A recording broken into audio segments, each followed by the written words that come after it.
Bueno, No. Carlos, repasando nuestra entrevista del otro día, como te decía, nuestra comunicación telefónica, en realidad llegamos solo a la mitad de tu vida, nos falta la segunda mitad, de una vida larga y prolífica. En realidad, de alguna manera, en nuestra charla, llegamos al final de tu etapa del MRI, y ibas a contar tu experiencia o lo que aplicaste en Lanús en Berkshire, pero antes de eso, me gustaría que, por un lado, hables un poco más de tu experiencia en Family Process, que yo creo que fue un aporte buenísimo que tuviste ahí, y también de tu experiencia en el San Francisco General Hospital, porque me Ok, parece que antes de mudarnos a la costa este podemos ver eso. ¿cómo no? Sí, de hecho, en las bifurcaciones, como una cita famosa de Yogi Berra, cuando encuentres una bifurcación, tomalas, ¿no? De tomar las dos. Okay. Porque ocurrió que,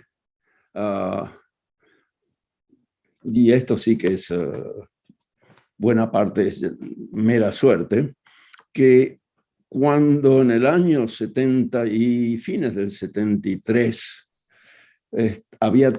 estaban terminando el Guggenheim Fellowship y el otro fellowship, ocurrió que un psicólogo que era faculty en la Universidad de California, San Francisco, se enteró de que yo estaba en los Estados Unidos por otra razón, y ocurrió que él había escrito su disertación de doctorado sobre la base de un trabajo mío que había aparecido en Archives of General Psychiatry varios años antes. Entonces me conocía a través de eso. Entonces se conectó conmigo y me preguntó si me interesaba ingresar, ser parte de un equipo que estaba desarrollando la primera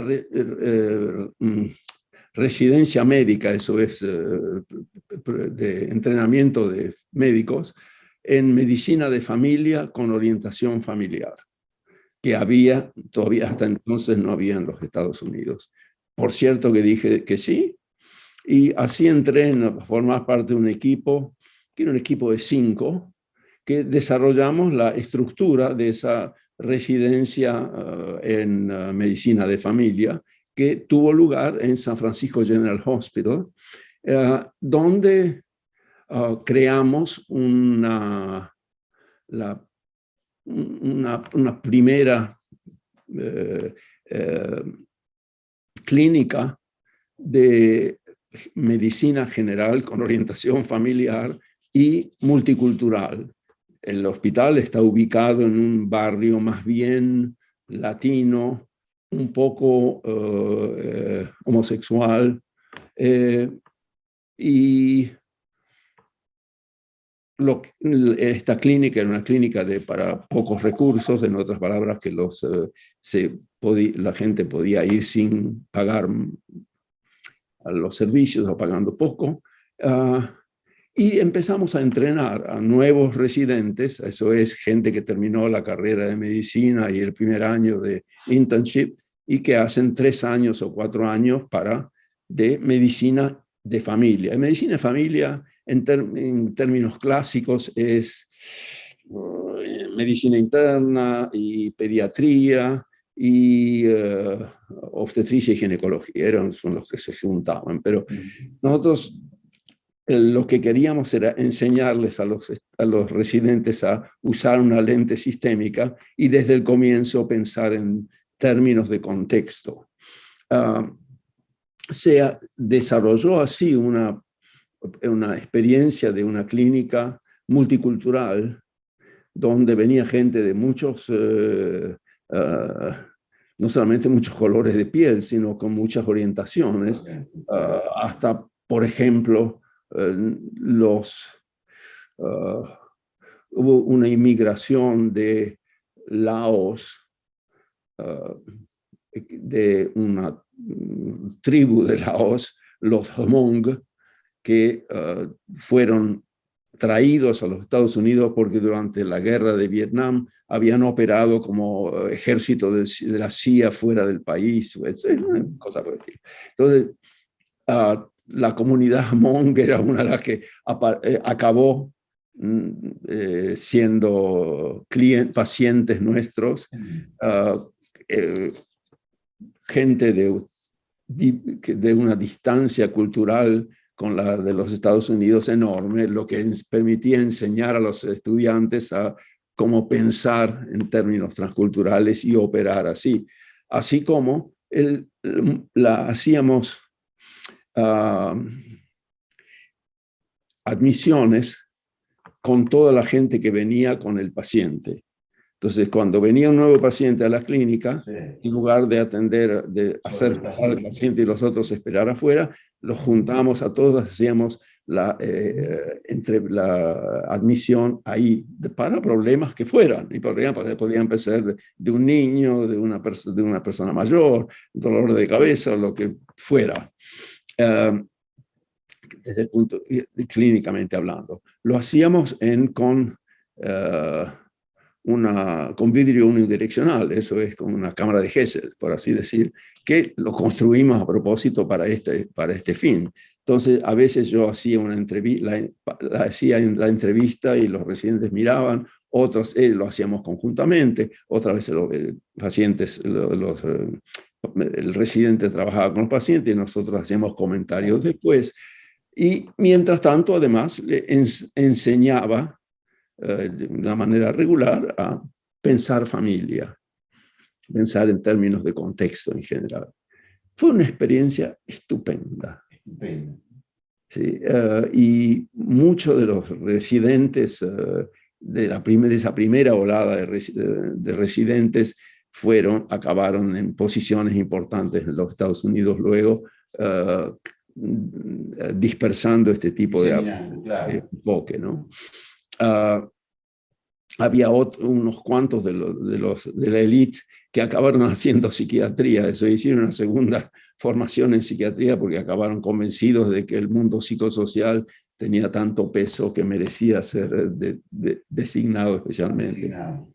Claro. Mientras esto ocurría, esto me permitió, por ejemplo, hacer una serie de unas conferencias estables abiertas al público profesional sobre el tema familia. Y era la primera vez que se hacía eso en San Francisco, si bien había unos cuantos institutos que hacían su propia formación interna.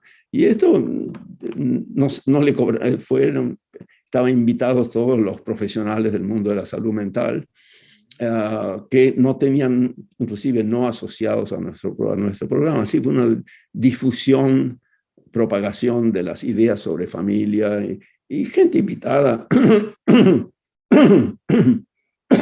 incluía a muchas de las gentes conocidas que venían porque me conocían a mí y no cobraban nada a ellos, pero nosotros no cobrábamos nada de ingreso a la gente tampoco. Con lo que fue una buena dispersión de ideas. Ese proyecto, o este programa, o esa actividad fue full time, una actividad mía, mientras, o digamos un par de años después, me junté una vez más con el MRI, con el que estaba medio desconectado, fundamentalmente porque institucionalmente estaban bastante empobrecidos, y les ofrecí organizar la actividad docente del MRI, que no existía en ese momento. Desde que se fue Virginia Satir del MRI, no había habido ningún programa, ningún de entrenamiento. Entonces, me aceptaron esta oferta, que era una vez más una oferta gratis, lo que no está mal, y empecé a organizar un entrenamiento estable en el MRI, lo que era la manera de entrar una vez más en el MRI, porque si no, no existiera un MRI más bien virtual que real. Organicé entonces ahí no solamente entrenamiento, ¿no?, en terapia, específicamente cursos de terapia familiar, sino que conferencias internas y conferencias con gente de ahí que una vez más se hicieron visibles. Y después armé los primeros cursos intensivos en castellano, y después hubo en francés, y en alemán y en italiano, intensivos de verano de 2 o 3 semanas, que es otra historia para hacer. Otra historia maravillosa. En esa época me nombraron director, o fui dirigir, ¿cómo se dice?, nombrado director del MRI, una posición en la que mantuve durante 3 años. Entonces, durante ese tiempo, pasé del San Francisco General Hospital, o de la Universidad de California, de estar full time a estar 20% del tiempo nomás, porque me daba no sé qué de plantar ese proyecto. Después simplemente lo dejé porque otra gente podía seguirlo. Y entonces, el proyecto de enseñar a pensar interaccionalmente a los residentes fue muy enriquecedor para mí también, ¿no? Porque de eso escribí un artículo más bien corto, pero bastante lindo, que se llamaba Enseñando a pensar interaccionalmente. Y ese está en mi website, donde están todos mis artículos, que se los puede levantar cuando creo que vamos a recomendar que lo revisemos, ese artículo, porque no sé si vos tenés esa sensación. Yo creo que por razones culturales, la mayoría de los profesionales hoy les cuesta mucho pensar interaccionalmente. Sí. ¿No? Y entre otras cosas porque hay mayor presión acá en Estados Unidos, presión para el ver con menor tiempo y rotular con etiquetas psiquiátricas y hacer genuflexiones a los managed care, ¿no? Que va en contra de la posibilidad de los trabajos sistémicos, ¿no?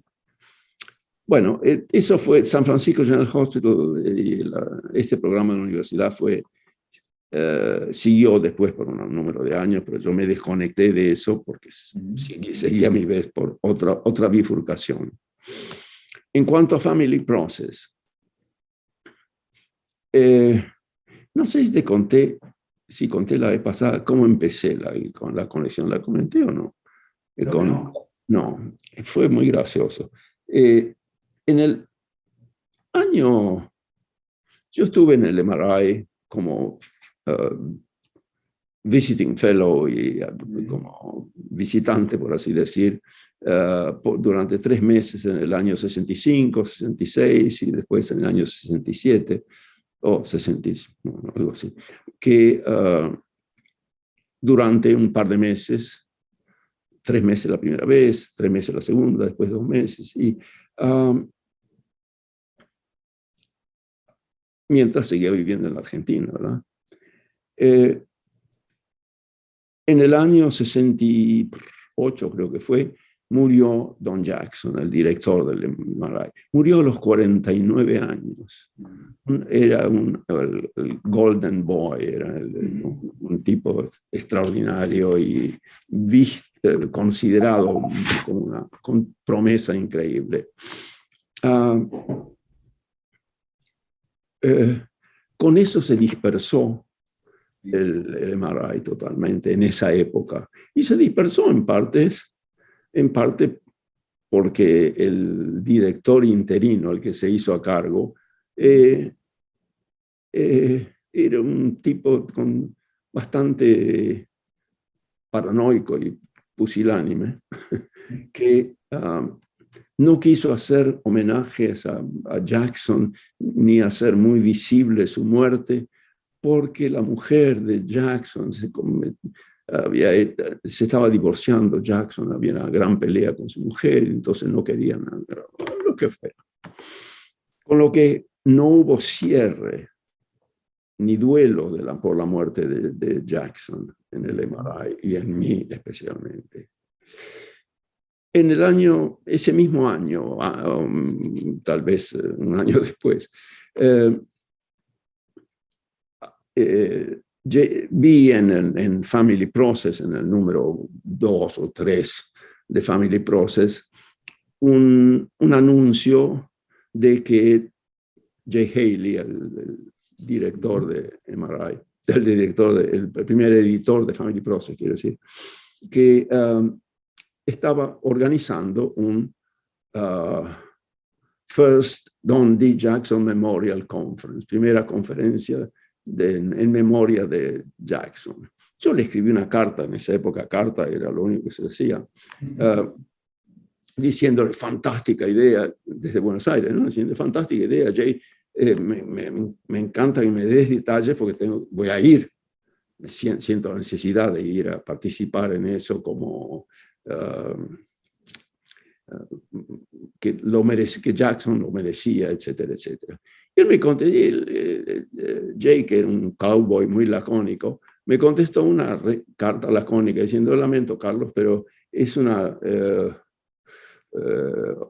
conferencia cerrada solamente para advisory editors, eso es para el consejo de redacción de la revista. Yo a mi vez, paranoico, convencido de que él estaba enojado conmigo por una pelea que habíamos tenido en su casa, cenando una vez. Le mandé una carta furibunda, acusándolo de paranoico o de contraparanoico, y diciéndole, fue realmente una carta furibunda. Un par de semanas después recibí otra carta lacónica de él en la que me nombraba advisory editor, miembro del consejo de la revista, la cosa más graciosa del mundo. Con lo que en el año 1969, creo que fue, o 68, sí, fui a esa primera reunión donde estaban prácticamente toda la gente más importante del mundo de la terapia familiar. Yo era el más joven. Era el único extranjero. Y yo los miraba con grandes ojos a quienes había leído en los últimos años y devorado toda su producción y seguir. Bueno, esa fue una reunión, una conferencia cerrada de 3 días, informal y formal, donde conocía a mucha gente. Algunos ya lo conocía, Ackerman ya lo conocía de otras actividades, pero a muchos otros no. Y fue ahí donde establecí el primer contacto con la revista. Después,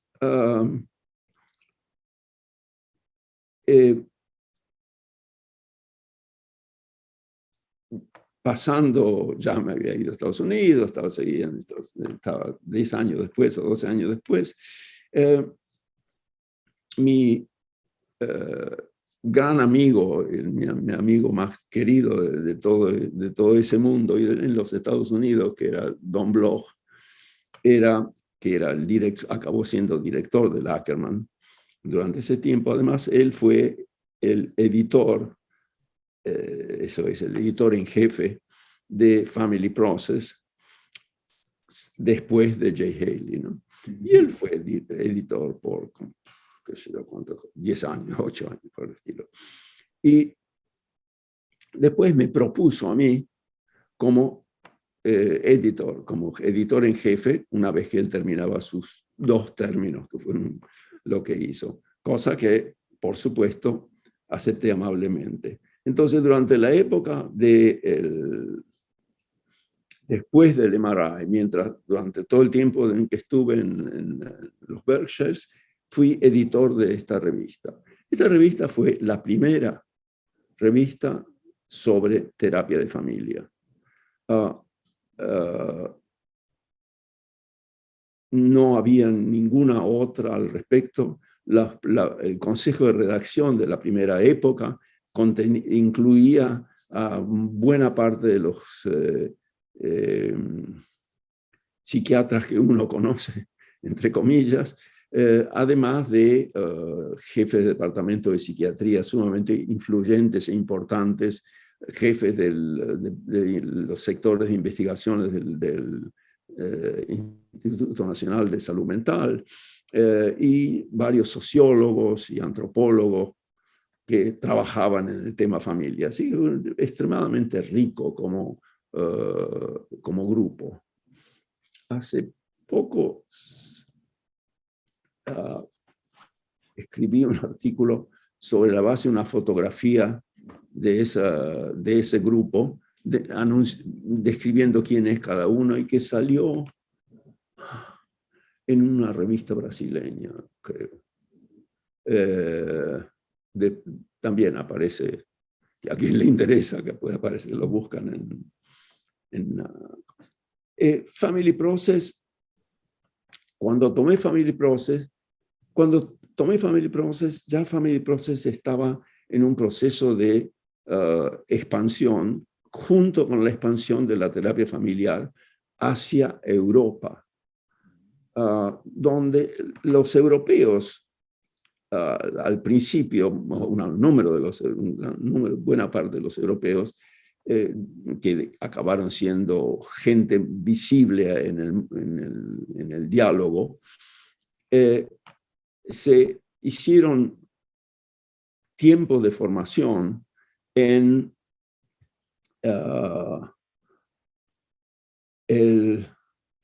un hospital en New York, que el jefe del departamento, el chair de ese departamento era Swerling. Swerling atrajo una cantidad de tipos del mundo de la terapia familiar como faculty, y a su vez atrajo por ejemplo, Moni El-Kaim, Boscolo y Chequín, aún antes de ser visibles y conocidos, por así decir, Andolfi. Y entonces, esa gente se expuso, eso es, entró en conversación y se enriqueció en la conversación y aprendió buena parte de la terapia familiar con Minuchin, que venía a lo de Swerling, y mientras él estaba formando tenía sus propias actividades en New York, y mucha otra de las gentes importantes, por así decir. Entonces, esta gente a su vez empezó a contribuir en el enriquecimiento de la terapia familiar en Europa, y a contribuir a la revista con artículos y cosas por el estilo.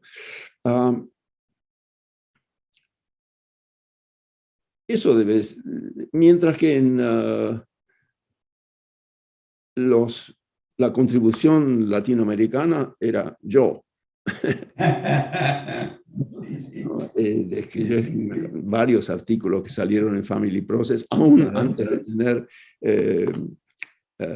antes de ser editor. Eso es que fue aprobado por otros, no por mí, ¿no? Los feedbacks y correcciones y cosas por el estilo.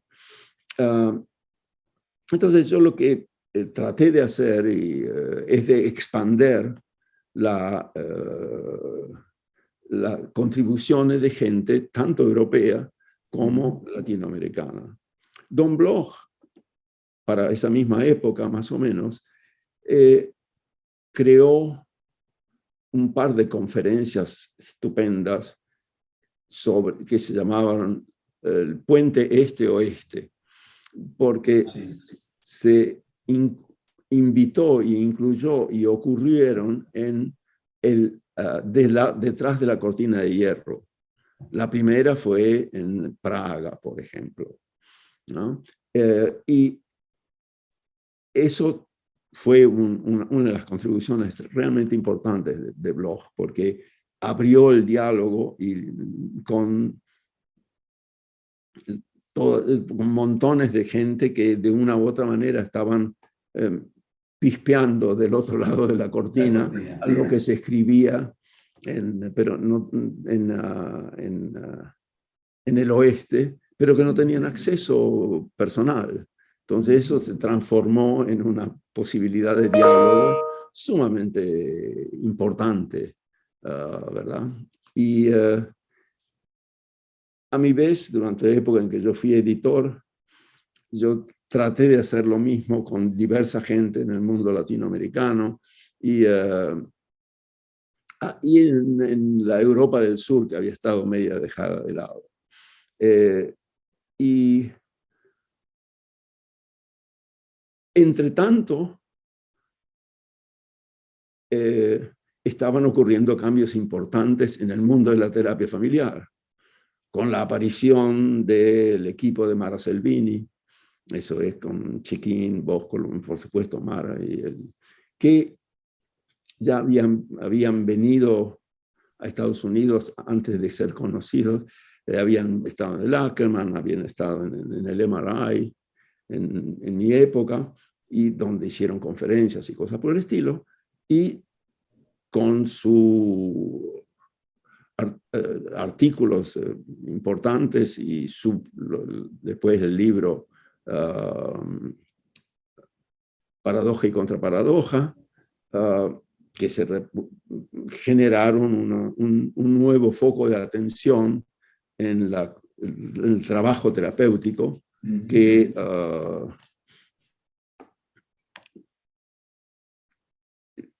con una óptica sistémica férrea, ¿verdad? Y después hubo una cantidad de gente que siguió a ese grupo en Estados Unidos, Lynn Hoffman, Peggy Penn, Peggy Papp, fueron autores que resonaron a su vez con los europeos, con el grupo de Milano, y crearon entonces una nueva pequeña revolución. Otro tanto es cuando apareció Michael White, y Michael White también para nuestra época, nuestra, que decir, entre Don y yo, que éramos los que armábamos esas cosas, escribió su primer artículo ahí, o publicó su primer artículo en Family Process, y su idea de externalizaciones, que es en realidad, como fue presentado, fue al comienzo simplemente simplemente no es tan simple, una técnica terapéutica, pero detrás de la técnica había un componente de constructivismo social que se enriqueció cuando la aparición. Lo interesante es la aparición en escena, por ejemplo, de Tom Anderson y de qué sé yo, cuántos otros de estos. En parte era porque Family Process publicaba sus cosas, y en parte después eran invitados por este y el otro, y a su vez eso generaba una serie de bucles de enriquecimiento, ¿no? ¿Te puedo hacer una pregunta ahí, Carlos? Porque vos veías crecer eso y diversificarse, y tenía una vitalidad tremenda, ¿no? Sí. Y vos contribuías a eso desde un lugar especial.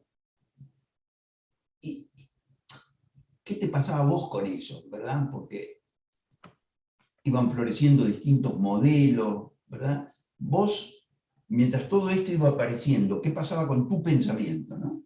Uh-huh. Y mira,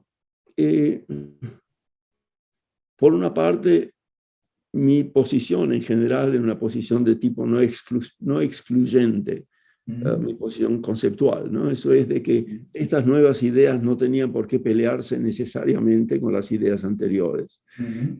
Y tanto así que yo escribí un par de artículos, uno de los cuales se llamaba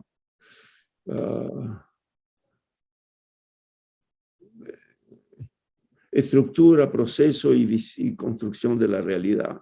No me acuerdo cómo sigue el título. Fue un esfuerzo de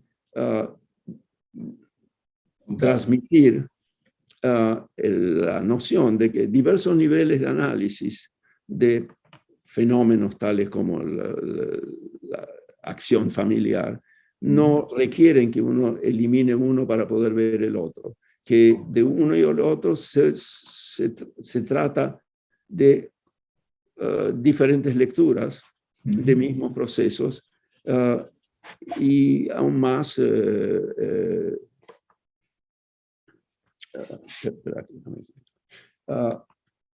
que el trabajo terapéutico, cuando uno aprende nuevas visiones del mundo, se transforma temporariamente y es buena idea, transformarse en fanático de estas ideas, ¿no? Por un tiempo y pelear contra el mundo sobre estas ideas en el trabajo clínico. Pero lo importante después de dejar de ser fanático y enriquecerse con otras maneras, las maneras previas de haber trabajado en la clínica, que sirven igual. Ideas básicas tipo puntuación de la realidad, de la secuencia de la puntuación de la secuencia de hechos, que es 1964, ¿no? Es el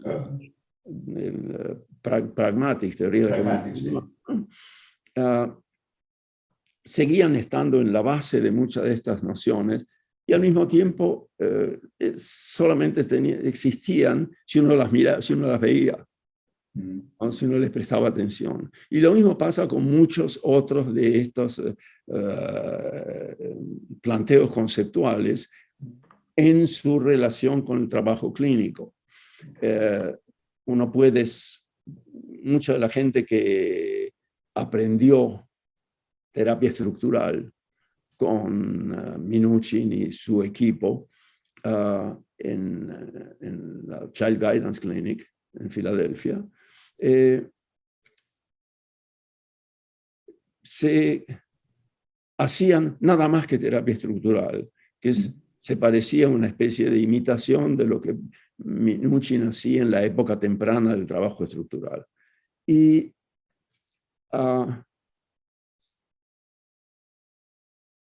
mi punto de vista al respecto era que esa es una de las vetas de trabajo y una de las vetas conceptuales, el trabajo de los procesos, o de si querés, las estructuras. Digamos, con una lente estructural uno ve las estructuras, pero las estructuras en sí no existen más que a través de lo que uno ve. Pero lo mismo pasa con cualquier otro nivel. Entonces, yo me encuentro a veces haciendo movimientos estructurales en mi trabajo terapéutico cuando no solamente me golpeé en la cara, eso, sino cuando otras lentes no me están resultando... la siguiente ganzúa, digamos. Sí, pero esto es un fenómeno que Minuchin no solamente lo describe, digamos, no lo describe, sino que lo escribe, ¿no? Él escribió un artículo, creo que es, que se llamaba algo así, con mis múltiples voces. Sí. ¿Sí? Y donde describe cuando a veces él en su propio trabajo reconoce cosas que hacía Whittaker o cosas que hacía Braulio Montalvo o cosas que después él vio hacer a Haley. Y entonces que eran, como él los llama, como voces. Bueno, ese tipo de posición epistemológica era la que yo mantenía en la medida de lo posible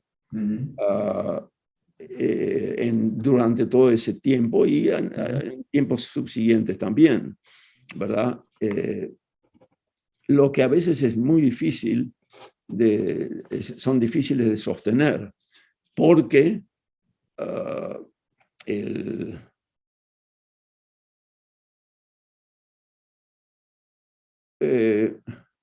porque no hacen escuela, porque no generan, porque esa es una posición que no es populista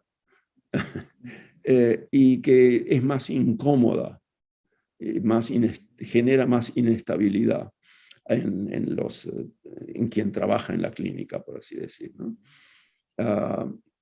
Así es como mucha gente siguió haciendo terapia estructural y son representantes del enfoque estructural 20 años después. Y, por cierto, es como muchos psicoanalistas que trabajan dentro de una óptica muy específica, viven en la cosmogonía de ese modelo y es confortable. Lo que no encaja con el modelo no se ve y lo que no se ve no existe. Y eso pasa con esto, así como con los diferentes niveles de desarrollo de las ideas en el campo de la terapia familiar. Claro que eso llevó, esa creación de nuevos enfoques, llevó a una fragmentación del campo de la terapia familiar en términos de entrenamiento y en términos de afiliación, ¿no? Y así es como hay grupos que trabajan fundamentalmente con una óptica Michael White, ¿no? O la óptica de construcción de la realidad de Schotter, o de Schotter y de Anderson y de Gulishan. Gulishan, bueno, murió hace muchos años, así que Harlan Anderson sigue allí. Y así como una cantidad de grupos pequeños. Y probablemente en Buenos Aires también haya una serie de grupos que cada uno de los cuales vive con cierto grado de confort en un approach. Lo que no está mal, yo no estoy en contra de eso, pero estoy solamente diciendo que es una opción. Yo recuerdo un artículo tuyo que a mí me pareció tan simpático, que lo he leído varias veces, que creo que se llama ¿Cómo construir una identidad propia en la amplia pradera de la terapia familiar? O algo así. Sí, ¿no? algo que elija un gurú, alegue ser el amigo íntimo del gurú, conocer su verdadero pensamiento, trate de que el gurú viva suficientemente lejos. Siempre me pareció un artículo muy iluminador sobre los mecanismos de poder dentro de... Exacto, sobre el mecanismo de poder en el campo de la terapia, que en esa época también lo estaba viendo, me venía servido en bandeja por la posición fuerte de ser editor en jefe de la revista. Exacto. Entonces, efectivamente, ese fue un artículo en broma que no lo publiqué en Family Process para no ofender a la gente y que no me acuerdo dónde salió. Pero efectivamente es un artículo muy en broma y muy serio. Así es. Muy serio. Entonces, yo traté de evitar eso. Y así es como cuando...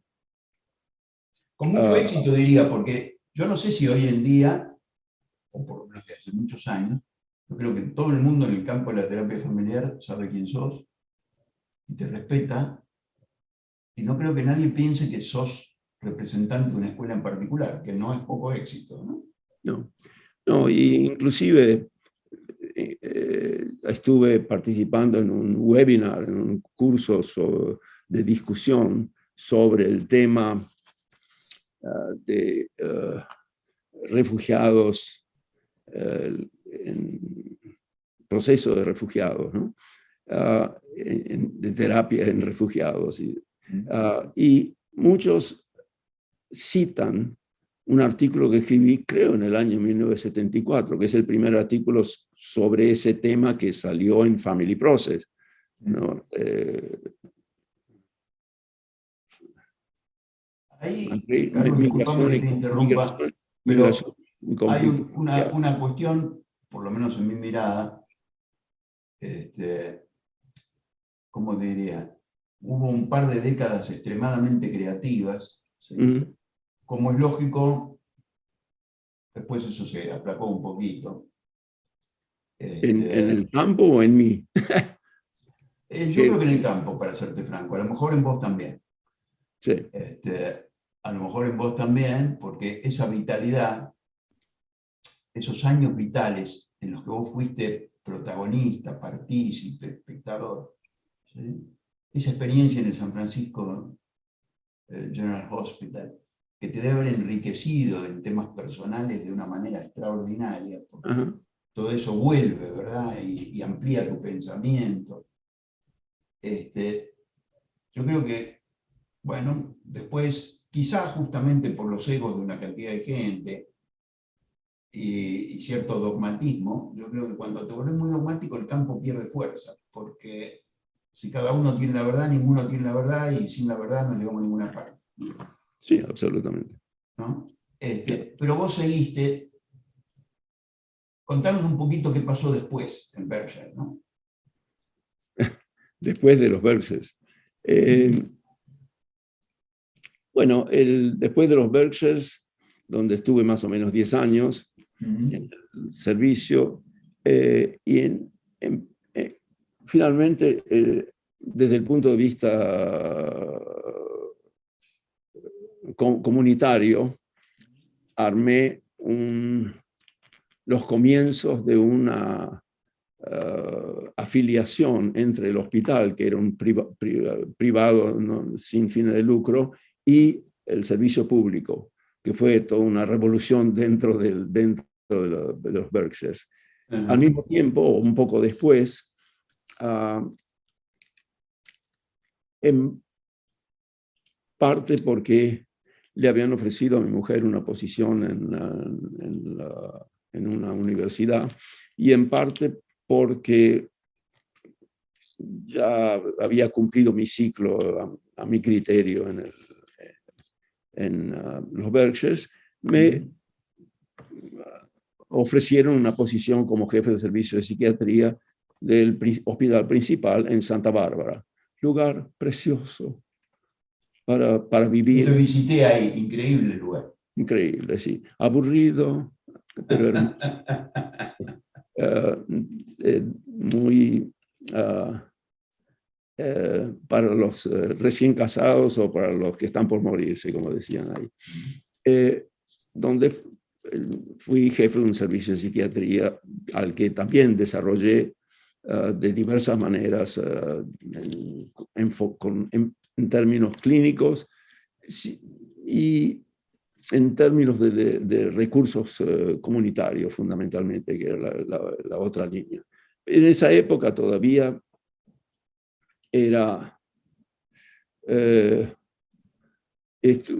seguía organizando los cursos intensivos, organizé un par de cursos intensivos ahí, si me acuerdo bien, y también contribuí con mi mujer, Sarah Cobb, a organizar cursos intensivos en castellano sobre resolución de conflictos, ¿no?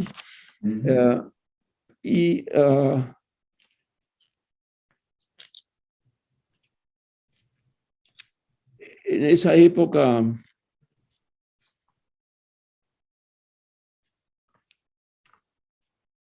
más bien lo que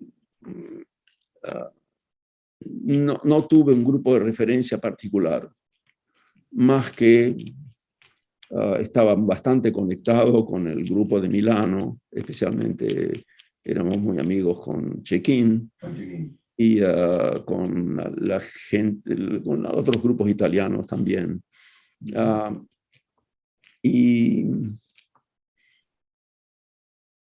Pero yo mismo acabé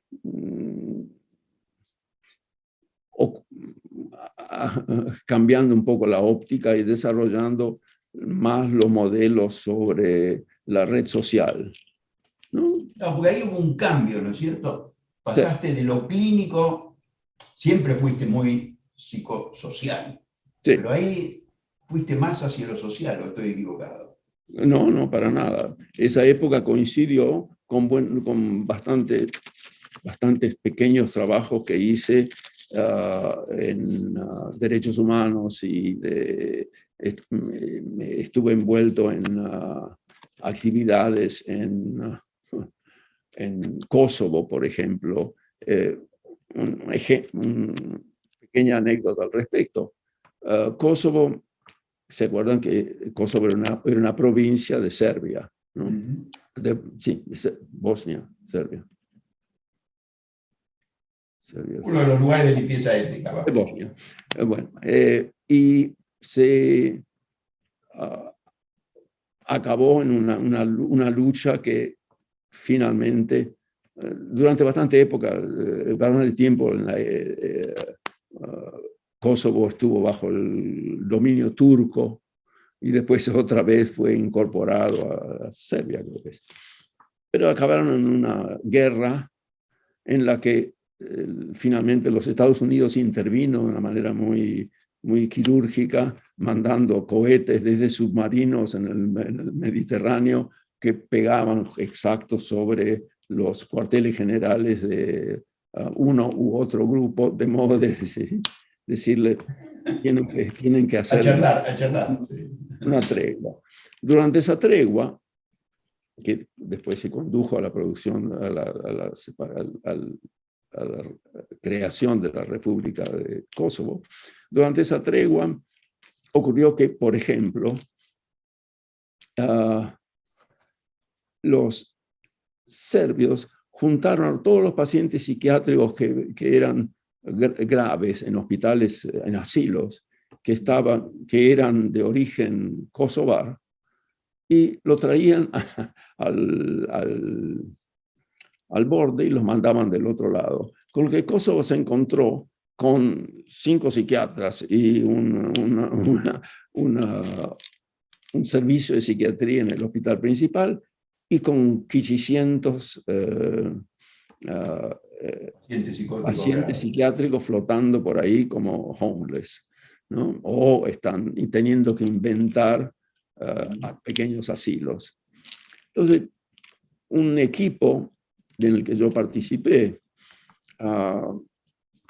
organizado con subsidio, ¿no? Para pagar pasajes,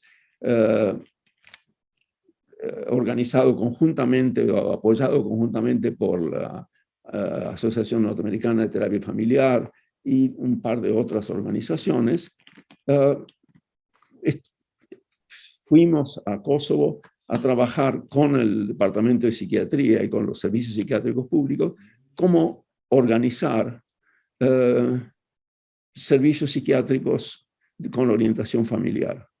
Eso incluyó, por ejemplo, que se crearan 5 centros en diferentes partes del país, en diferentes provincias, por así decir, donde los mandaron a todos estos pacientes, cada uno a su propia región, y no a hospitales, sino a casas cuidadas, ¿no?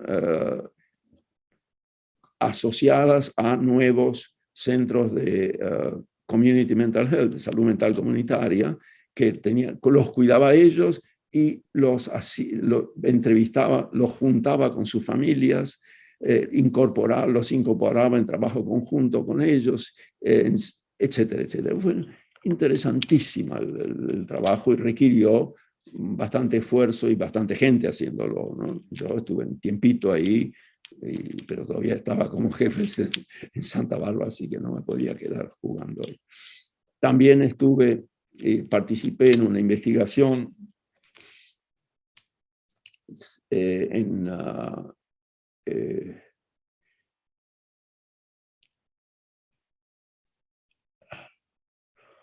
Ruanda, por ejemplo. En Ruanda. En Ruanda, poco después del genocidio en que como 500.000 tutsis fueron matados por hutus en una lucha tribal, por así decir, que eran los dos grupos muy diferentes. Y son diferentes etnias, con diferentes tradiciones, etcétera, etcétera. Y finalmente quienes acabaron, no voy a contar toda la historia de eso, pero quienes acabaron en poder fueron los tutsis, mientras los hutus que habían participado en el genocidio se escaparon al Congo. Entonces, por una parte, había refugiados del Congo viviendo en campamentos de refugiados en Ruanda, y muchos ruandeses hutus en campamentos de refugiados o como grupos de guerra de ejército en Congo. Nuestra actividad fue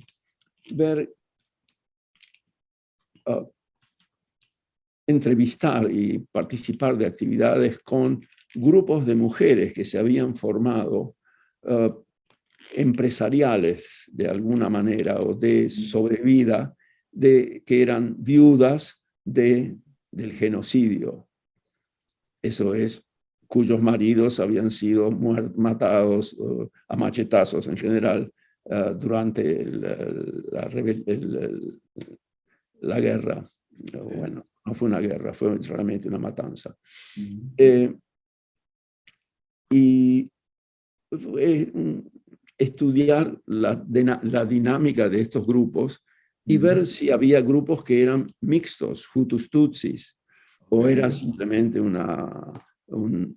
grupo de monoétnicos.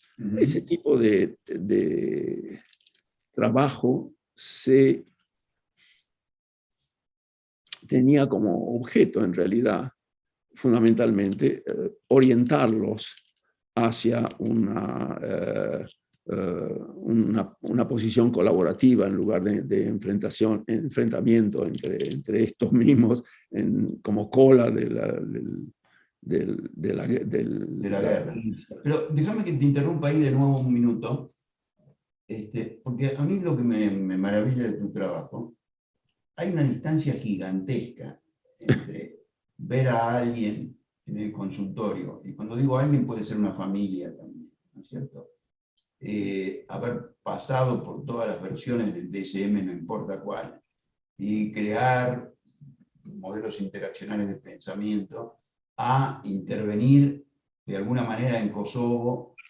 ¿Qué te lleva, o en Ruanda, qué te lleva de un campo en el que además eras súper experto a proyectarte hacia otros campos tanto más amplios? ¿Qué te llevó a vos a hacerlo? ¿Te da la misma satisfacción un campo que el otro? Contame algo de lo tuyo en eso.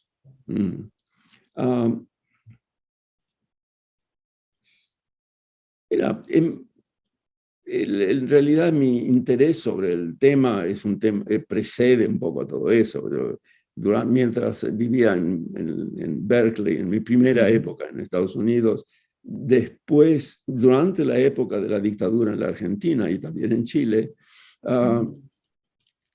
mi entonces mujer y yo y un par de otra gente organizamos el Comité de Refugiados de Latinoamérica, o el Comité para Refugiados de Latinoamérica, o algo así, del área de la Bahía, que tenía como una de sus funciones el activar lo que se llamaba el derecho de opción. Eso es, en Estados Unidos, los Estados Unidos aceptaban traer gente que estaba prisionera por razones políticas en la Argentina y en Chile, siempre y cuando tuvieran auspicio de alguna organización o a través de la organización, a través de alguna familia.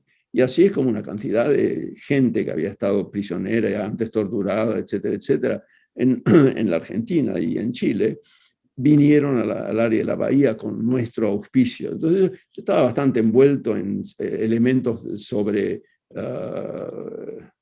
por así decir, derechos humanos. Después, en mi trabajo en los Berkshires, no estaba solamente enfocado en mi servicio, sino que estaba enfocado en necesidades de la comunidad.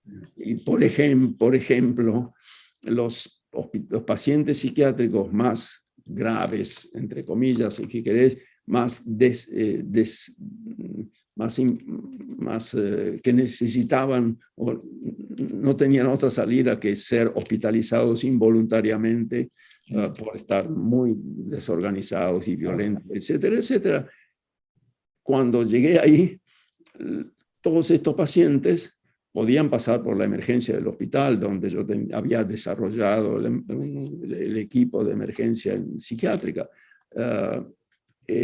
pero acababan yendo a un hospital psiquiátrico de los más tradicionales que había en Northampton, qué sé yo, 2 horas de distancia. Entonces, lo que hice con el apoyo del director del hospital, etcétera, etcétera, que tuve que convencerlos, es desarrollar un sector de internación involuntaria, porque así podían los pacientes locales tener no solamente servicios locales, sino poder acceder a sus familias y sus propios recursos, y lo que hacía que la hospitalización acabara siendo de ponerle 1 semana y no 3 meses. Así como la recuperación mucho más rápida y efectiva. Entonces, ya entonces, la óptica que estaba siguiendo era una óptica un poco macro, no solamente específica de la clínica cotidiana. Bueno, uno podría decir, digamos, porque no es habitual, ¿no es cierto? No. Qué sé yo, no es habitual el interés y la competencia en lo micro y en lo macro. En eso vos sos bastante especial. Y siempre te interesó tanto lo micro como lo macro, ¿sí? Solo por mezclar una cosita, yo recuerdo alguna entrevista tuya donde hay una familia y hay una señora en silla de ruedas. Y vos entrás y lo primero que decís es nice chair. Y el principio que vos desarrollabas ahí era la idea de, bueno, hay un elefante en la sala, no podemos no mencionarlo y hacer como si no existiese, porque todos los movimientos van a estar condicionados por eso que no se menciona. No sé, hace 30 años que vi esa entrevista tuya, pero me recuerdo de esa imagen y de la finura de esa observación que yo he tratado, con suerte desigual, de imitar. Y al mismo tiempo tenés esa alma de organizador y de difusor, ¿sí? Es raro ser un gran lector de procesos, tener la curiosidad intelectual, no volverse dogmático y al mismo tiempo ser un organizador. No es frecuente la combinación. Bueno, has llegado a una altura de tu vida bastante interesante en términos de rica, en las 2 direcciones, creo, para vos mismo y para el mundo, ¿no? Una vez más se nos acaba el tiempo, creo que podríamos seguir 5 horas, pero no hay gente hoy en día que aguante 5 horas de conversación. Exacto. Pero antes de terminar, déjame preguntarte una cosa. ¿Y vos ves algo interesante o promisorio dentro de lo que podríamos llamar las tendencias actuales algo hacia lo que podría ir o la concepción sistémica o la terapia. Yo veo que en la Argentina, por lo menos estadísticamente, las sesiones de terapia familiar han disminuido cualquier cantidad. Aún así, tratamos de mantener algún tipo de pensamiento sistémico o interaccional. Sí. ¿Qué pensás vos del futuro más o menos cercano? Dentro de 50 años no sabemos. ¿Hay algo que...? Ya, yo pienso, mi impresión es que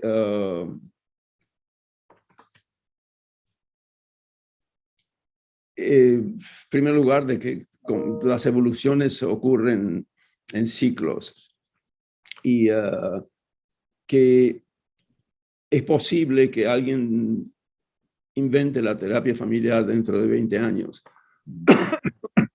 nuevamente desde sus comienzos, con una nueva cara y un nuevo énfasis en lo que va a ser una versión distinta, pero réplica de lo que fue una eclosión conceptual y de clínica extraordinaria, que a mí me tocó en suerte poder cabalgar más bien desde sus comienzos sin volverme loco, ¿no? En este momento, por ejemplo, en Italia, todavía existe, que de lo que conozco más, diría, todavía existe una psiquiatría comunitaria con componentes de terapia sistémica o con óptica sistémica bastante rica. Y sorprendente, por así decir, por el hecho de que en muchos otros países simplemente no existe tal cosa, ¿no? Y pienso que el pensamiento sistémico se sigue presente en el trabajo con refugiados o con refugiados políticos en diversos países. En el norte de Europa hay mucha actividad interesante al respecto. Y al mismo tiempo, los rótulos van cambiando. Digamos, lo que fue en su momento, lo que tuvo en su momento unas fronteras claras, el campo de la terapia familiar, se hizo más difuso y aparece elementos de esto y de lo otro en diversas disciplinas. Yo pienso que esa es la evolución de muchas de las ideas que uno conocía y que era el hogar donde vivíamos y vivíamos confortablemente, y que ahora se esfuma, pero no por desaparecer, sino por fragmentarse. Transformarse. La inmortalidad de la que hablaba Rachel, ¿no? La inmortalidad de las ideas. Que reaparece. Sí. Carlos, te agradezco un montón, la verdad. Me quedé con curiosidades diversas y creo que realmente nada, en cualquiera de los puntos de los que hablaste podríamos estar ahora. Pero lo charlaremos en privado otro día. Y te agradezco un montón. Te agradezco también porque a mí me masajeó recuerdos múltiples y algunos de los cuales no había visitado por bastante tiempo. Con lo que qué bueno eso. Entonces, paz. Nos vemos. Nos vemos, chao.